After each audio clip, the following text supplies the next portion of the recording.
Okay, so I've been thinking about how, you've been looking for work and as a way to deal with financial pressures.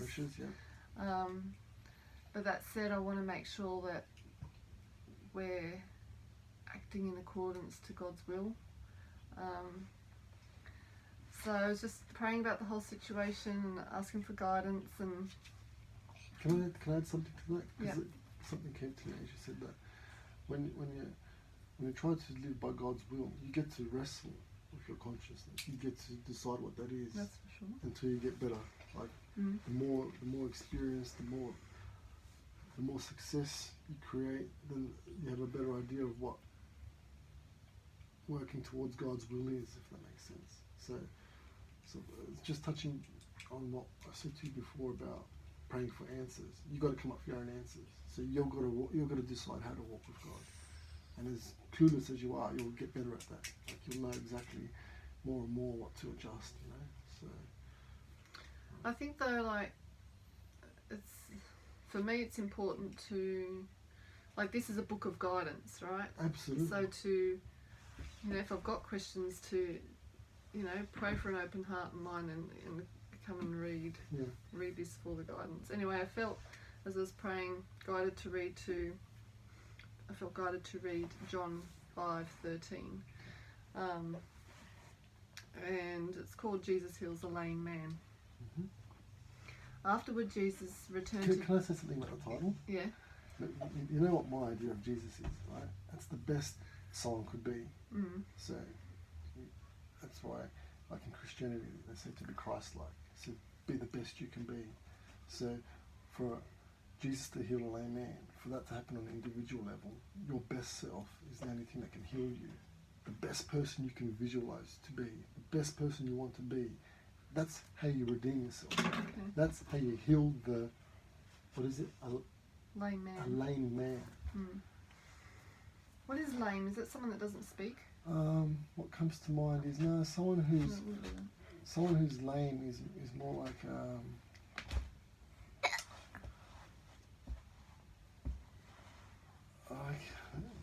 there's a bit of nonchalance there, like someone who doesn't really care, someone who's sort of a little bit nihilistic, a little bit plain, a little bit ordinary. Okay. It doesn't sort of try to, it just does the minimal sort of thing. Like it's not quite any of what I just said, but to be lame, oh God, that's a lame show, Right. It's like it's not lively. It doesn't bring forward its best, It's just it's almost pedestrian, It's just going at a snail. It's not even going at a snail's pace. It's someone who's just stuck in time. They're not sort of getting better. They're in no man's land. Someone who's a little bit lost. Someone who's lame, Yeah. Well, you were talking about bringing your best forward. Remember that when I get to the part where Jesus actually says to the man, he tells him to stop sinning. Okay. So I'll try to make that connection. Okay. You know what comes to mind as you say that? It's like you got to learn to have conversation with yourself. You got to learn to think. It might feel weird to some people who don't do that because you think, who am I talking to? Well, you're talking to yourself. So you get to play the good and the bad. You're the good cop and you're the good cop and the bad cop, right? But actually, you're more than that. You're the witness. You're the person who sort of judges that, right? Yeah. And you get to judge what's the good outcome and which one you want. So you've got to be like, I'd really love to have another piece of cake, Actually, I've been watching my dietary intake because I'm, getting healthier, you're having this conversation with yourself, but then you get to judge, you get to witness that, So, see, I digress a bit too much, but when you talk about that part that's coming up, I think of your best self negotiating with the person you are now. So it's like to redeem yourself. Jesus, the best person you could be, has to negotiate with yourself. And you've got to be the adjudicator. You've got to be the witness that accepts that, and do everything you can to embody that best person you could be. So that's what comes to mind when you say Jesus is talking to someone. It's helpful. This is a book of guidance, like you say, and it's helpful to sort of approach it as an individual point of view. You got to look at this as if it's talking about you. and even in some sense, because you can't sort of, because this story isn't being acted out in front of you right now, it's got to be acted out in your imagination. And that's a very real place.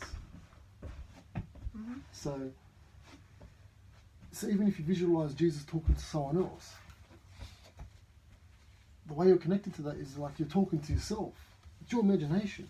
You can populate it with characters, you can populate it with all these different scenarios, but it's you. It's all you. Yeah. So, but I'm trying to make it a bit more concrete, a bit more down to earth. So just learn to have a conversation with yourself and make sure your best self is involved in that conversation, right? Okay. And that's like Jesus talking to the lame man. Yeah. All right. Shall I read? Not inside them. Why don't you go outside and play with Lego? I'll put it up and you can take it out there.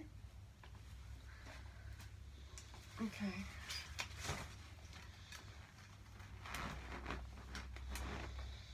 But It's not really scary. But what if Charlotte was singing with it? I don't think this works anymore. There you go. Alright. Careful when you open the door, please. Alright, so remember to keep that in mind when you get to the part where Jesus talks to the man, tells him to stop sinning. Okay. Afterward, Jesus returned to Jerusalem for one of the Jewish holy days. Inside the city near the sheep gate was a pool of Bethesda with 5 covered porches. Crowds of sick people, blind, lame or paralysed, lay on the porches. One of the men lying there had been sick for 38 years. When Jesus saw him and knew he had been ill for a long time, he asked him, "Would you like to get well?" "I can't, sir," the sick man said, "for I have no one to put me into the pool when the water bubbles up. Someone else always gets there ahead of me." Jesus told him, "Stand up, pick up your mat and walk." Instantly the man was healed. He rolled up his sleeping mat and began walking. But this miracle happened on the Sabbath, so the Jewish leaders objected. They said to the man who was cured, "You can't work on the Sabbath. The law doesn't allow you to carry that sleeping mat." But he replied, "The man who healed me told me, 'Pick up your mat and walk.'" "Who said such a thing as that?" they demanded. The man didn't know, for Jesus had disappeared into the crowd. But afterward Jesus found him in the temple and told him, "Now you are well, so stop sinning, or something even worse may happen to you." Then the man went and told the Jewish leaders that it was Jesus who had healed him. I want to interrupt you. I want to say something because I'll read the last bit again and I'll remember what I was going to say. The last sentence, because I wasn't listening. I was just... Then the man went and told the Jewish leaders that it was Jesus who had healed him. You know what comes to mind there? You know there's this idea you can't work on the Sabbath? Yeah. Well, that's a narrated way of saying, you know, you've got to take a day off. You can't sort of work yourself into the ground. But sometimes, for the right reasons, you can keep, you know, you can go and do what has to be done. Because it redeems you. Like the person gets healed. Like he works on the Sabbath. You know, you're supposed to have a day off sometimes, right? Or all the time, I should say, sorry. And then, but sometimes there are things to be done. That is a part of your redemption. That's a part of you embodying your best self, all right? So, like this is art, right? So, and I'm telling you my little bit of truth that comes through that. But there's so much more to what you just read than what I just said about that little part that you read. Now, but that's just interesting to note, you know. Sometimes you got to do what you got to do because that's the only way to redeem yourself. Even if it's time off, even if your work day's finished, you know. Yeah. There are things that you have to do to keep yourself healed and healthy. You know. So, you know, general rules are general, but they're made to be broken at the right time. You know. So if you want to keep yourself healthy, you got to do what you got to do, man. It doesn't matter what the rules say. Yeah. You know where it says, like Jesus asks the man, "Would you like to get well?" And he says, "I can't, sir, for I have no one to put me into the pool when the water bubbles up. Someone else always gets there ahead of me." It's like, you know, there's that part of us that feels like, you know, we put our own blocks in front of us, you know, we have our own... your own worst enemy. Yeah, our own thoughts that stop us from healing in many different ways. Totally. But it's so interesting because that's very true what you said. But you know what else came to me there? It's like it's describing life in some ways. It's a race, and to win the race, you've got to be the most competent. You've got to be the most. You've got to think the right way, and you've got to be like, I can be healed. I can get up. I can carry my mat and jump in the pool. Like, if you don't get up and decide that you're going to be what you want to be, then you don't get healed. You become lame. Right? So you've got to decide to win the race. Win your own race, you know? You choose what your race is going to be and then go and win it. And that's the mentality you have to have. You got to, you know what really works? You've got to act like you've already won it. And I know it sounds backwards, but it's like a child learning to talk. They don't say the words properly, all right? But you don't interfere with them when they're just learning. Like when they're in kindergarten, you might say, don't say lello, say yellow. I'm not talking about that. I'm talking about when they're starting to create their phonemes and they're just babbling. You don't get in there. You talk to them like they can already speak. You see how I talk to our kids, right? From when they're in the womb, you know. I talk to them like I'm having a conversation because I visualize. It's like the carrot and the stick, and I'm acting like. So the carrot is I'm acting like they're very, very competent in communicating, right? And it's like, and you catch up to that.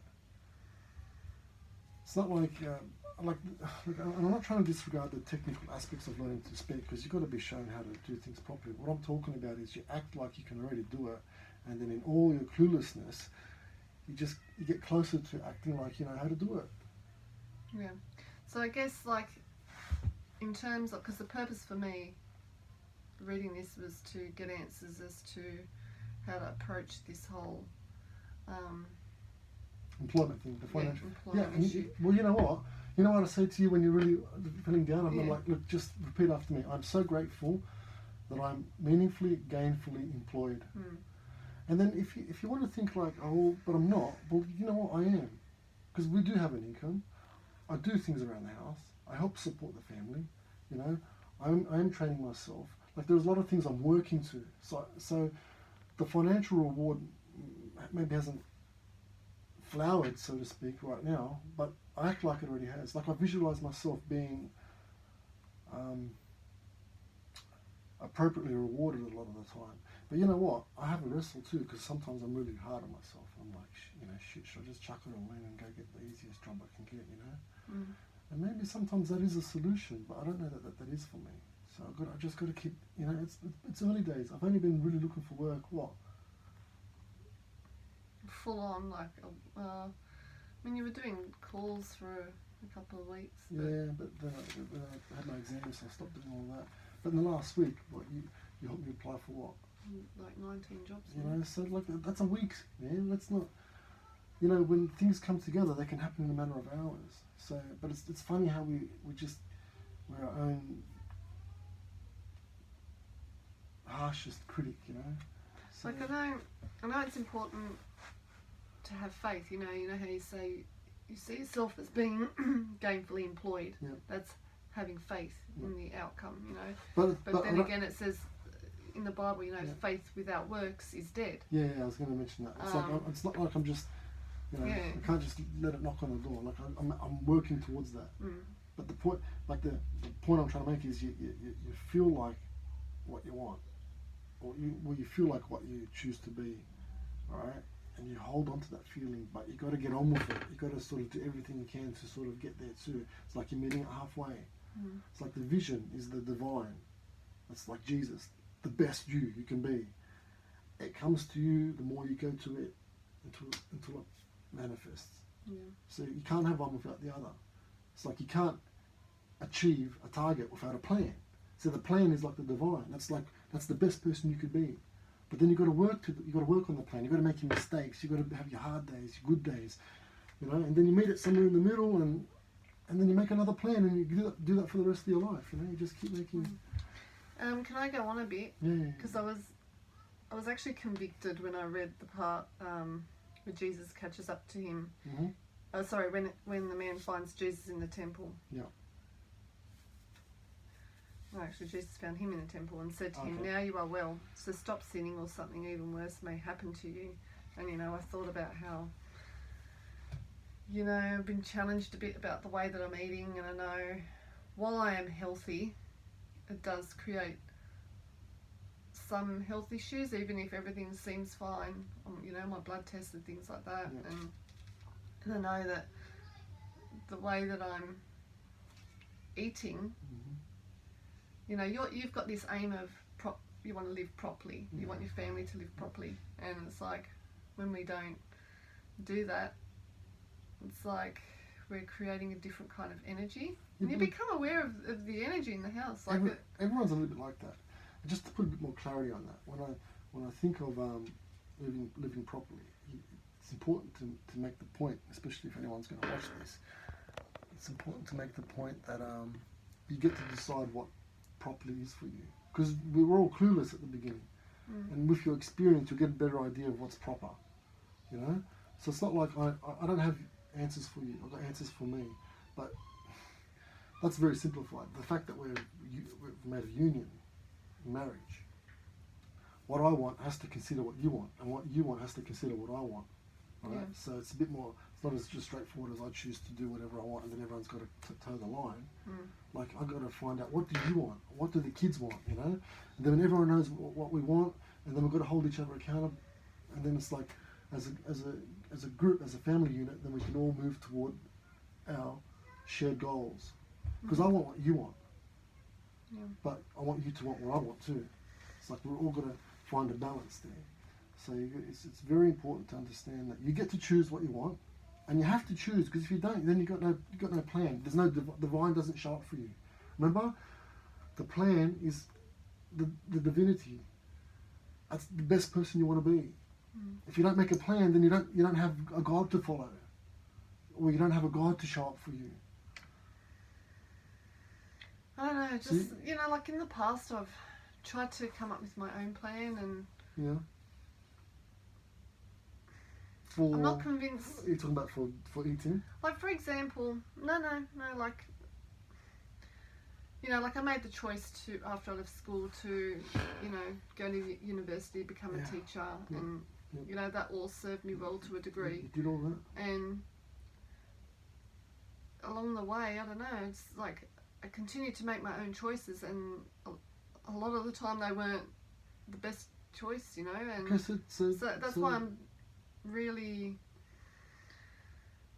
want to make sure that I'm following God's will. Well, I don't want to go ahead on my own path of foolishness. Well, that's why you got the book of guidance. Yeah. If you know, this is what's really good about this, right? Because Scripture gives you a starting point. Because a lot of us don't make a plan. A lot of us we make some plan here, some plan there, but we don't articulate ourselves into full being. It takes a lifetime, and still some people don't achieve it. So for someone who doesn't make a plan, here's a general template, and it's written in a way that it's different for every person who reads it. How fantastic is that? Like, I'm going to say something that's probably not.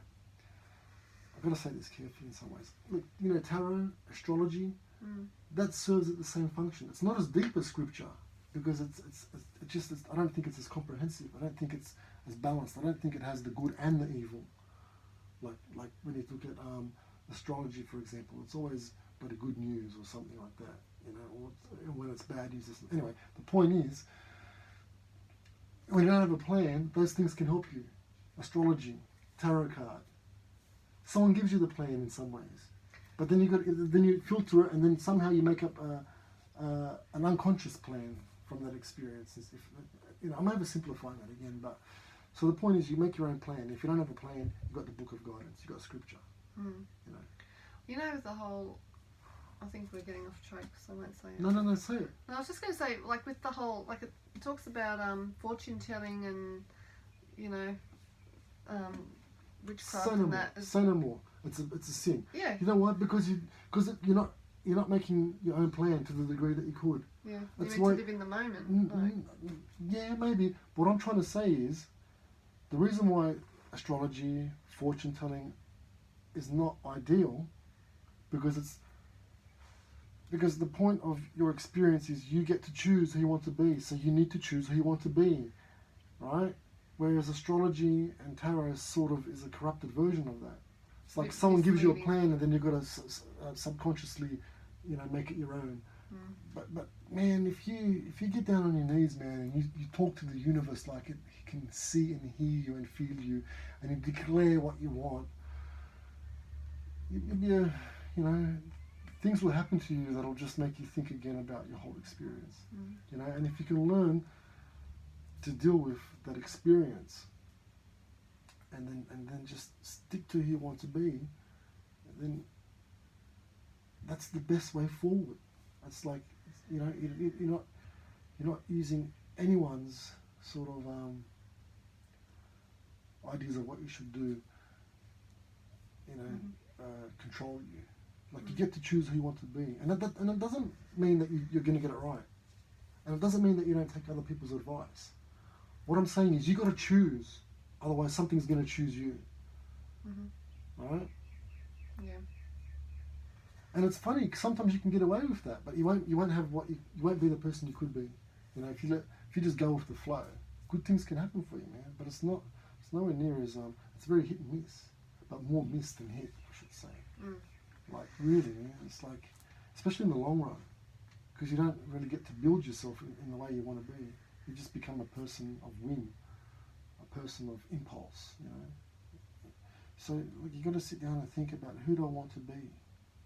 And I guess, God's created us all as unique individuals, and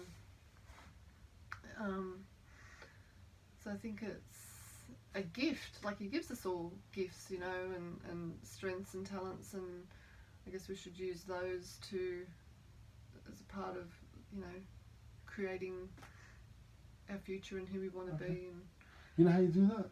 The biggest gift, I think, that comes in that basket of gifts you're talking about is the ability to choose. That's why I say choose who you want to be, because even deeper than that, it's like if you can, we're adaptive organisms. Now, if whatever you do, you get good at. Now, if you get good at making choices for yourself all the time, like very deliberate, it sounds silly because you think, people make choices for themselves all the time. If you actually sit back and watch, you'll see things unfold in a way of their own, and that's bigger than people, right? So, but you can actually get to, be really good at choosing, like, all the detail in your life. But it takes a lot of practice to do it all the time, so you can do it in a way that manifests in a very deliberate way. And that's what you do in your prayer, right? Yeah, I try to, but see, like a lot of, it's important to notice that as much as you move forward into the person you want to be, you're a little bit of a slave of the person who you used to be.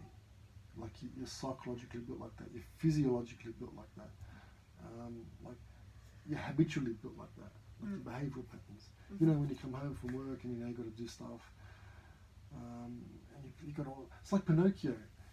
His conscience says, all right, you've got to go to school, don't be this way, don't lose your track, and he goes, yeah, that's great. He's having this conversation with himself, like, I'm going to do all the right things, and then as soon as that fox shows up, his conscience is like, where are you going, man?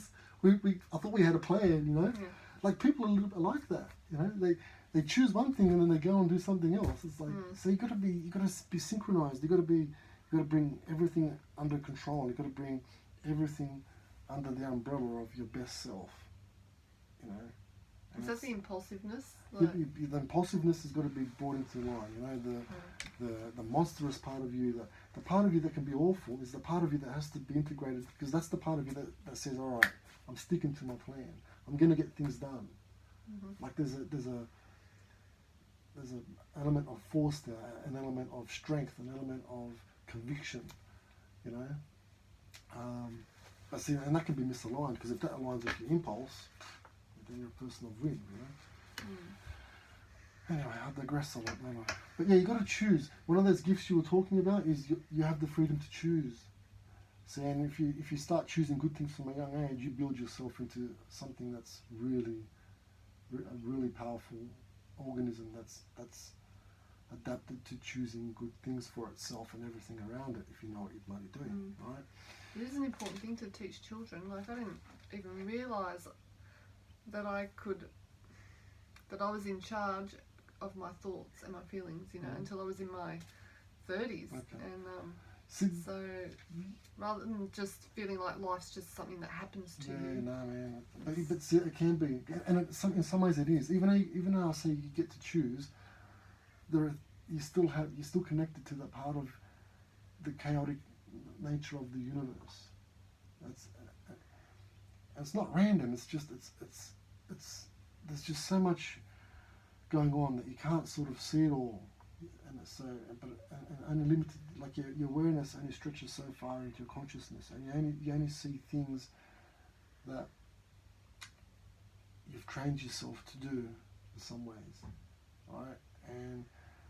But for someone who's very open, like a musician or an artist, their awareness is stretched in a different way. They see a bit more of the subconsciousness, I would say, and they see more of the spirit of humanity in all its different personality. You know, like I'm not being very articulate. I'm being very poetic about it. So it's like everyone's going to get different truths from what I'm saying. And that could be a good thing, but right now I'm trying to be a bit more detailed. So what I should say is, you know, look, you get to choose. So if you make good choices, that sort of builds in itself, right? And if you choose to sacrifice your impulse for the long term, well, then you'll be someone who sets themselves up for the long term in all manner of actions, like in all manner of time frames. Something that's immediate, something that's, you know, a little bit more, you know, distant, and then something that's in the long term. You know, like you gotta think in terms of choosing things in a way that's. So don't overcomplicate it. Look, just the easiest way to do things is you get to choose, all right? And so with your consciousness, you decide what's good for you, and you just go forward in all faith that whatever happens is good for you. And if you make a mistake, you adjust yourself, right? So you tell the truth, and you get to choose what's good. Like but when I say tell the truth, you got to be honest with yourself, right? Because you can be very ignorant to your bullshit, you know, because you might want to, I'll just have one more hit, you know. But when you think of a drug addict, you know, just one more time, last time, you know. They know it's not the last time, but it's a mechanism that you know, lets them stay stuck. So you can't BS yourself. You've got to tell yourself the truth, decide what's good for you, and just go forward and do it, and then clean up the mess as you go along. Like, you know, like he says, go and stop sinning. It's like continue to live your life, but aim for the best. You know. Yeah, you know what's interesting? As you say that, it's like, you know how I say Jesus is your best self. So if you let your best self negotiate with the rest of you, so to speak, the part of you that witnesses all of that and actually gets to judge and decide what's going to happen, the part of you that gets to choose, all right? If you choose the good stuff, it's like you've redeemed yourself. But then the good side of you is like, all right, stop missing the target, stop aiming at the wrong things, stop sinning. Like, okay, you know what's not working, you know how to redeem yourself. Choose, you know? I have to wrap it up because Sarah's awake. All right. So, hope that was a little bit of what you're looking for. Thank you. Thanks, Dana.